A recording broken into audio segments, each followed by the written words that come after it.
समाज का जो राजनीतिक नेतृत्व है, जैसे कृष्णाराम जी बार बार आग्रह कर रहे थे कि मेरे राज में, जब मेरा राज था, मेरे सरकार का मुझ पर आशीर्वाद था, हाईकमान का, मेरे पास जो भी व्यक्ति आया, समाज का कोई भी व्यक्ति किसी काम के लिए आया, चाहे मैंने उसे निराश करके नहीं भेजा, कैसा भी काम था, सामूहिक काम वो अवश्य करवा कर भेजा है, यूं ही नहीं भेजा।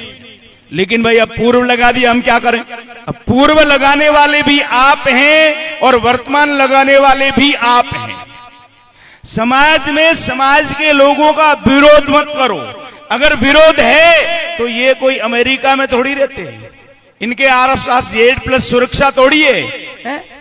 अरे भाई वहां जाओ इनकी झोपड़ी पर और हाथ पकड़ कर कहो, एमएलए साहब हमें आपसे शिकायत ये है, इसका समाधान कर दीजिए बस। लेकिन सोशल मीडिया पे, सार्वजनिक मंचों पर जहां मर्जी आए, खास करके नवयुवानों से मेरा आग्रह है कि समाज के राजनीतिक नेतृत्व हो चाहे आध्यात्मिक नेतृत्व हो, सोशल मीडिया पर उनका विरोध नहीं करें।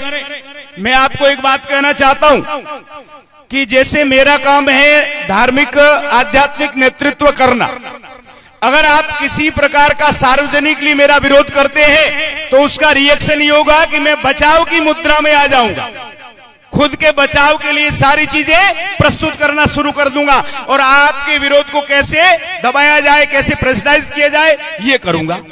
लेकिन वही चीज अगर आप मुझे आकर के डायरेक्ट मेरे पास बैठ करके श्रद्धा पूर्वक आग्रह करें कि गुरुजी आप ये चीज कर रहे हैं और विचार करना पड़ेगा, सोचना पड़ेगा, तो चाहे सामाजिक क्षेत्र हो चाहे राजनीतिक क्षेत्र हो, समाज के लोगों का सार्वजनिकली विरोध मत करिए, उससे कुछ भी हासिल नहीं होगा, केवल हम अपना माजना कमा के बैठेंगे, उसके अलावा और कुछ भी नहीं। जैसे हमारे कृष्णाराम जी पूर्व बैठे, एक पूर्व कर दिया, भाई क्या हासिल कर लिया? समाज के लोगों ने क्या हासिल किया? जिन शिकायतों को लेकर के कृष्णाराम जी से नाराजगी थी, वो तो शिकायतें कई गुना ज्यादा बढ़ गई है और कोई सुनने वाला भी नहीं है। कम से कम ये सुन तो लेते थे, न तो किसी और के मार्फत ही सही, चाहे एमपी साहब के मार्फत से, चाहे प्रधान जी के, चाहे मेरे, किसी न किसी व्यक्ति के मार्फत सुनते तो थे, लेकिन अभी कोई नहीं सुनता।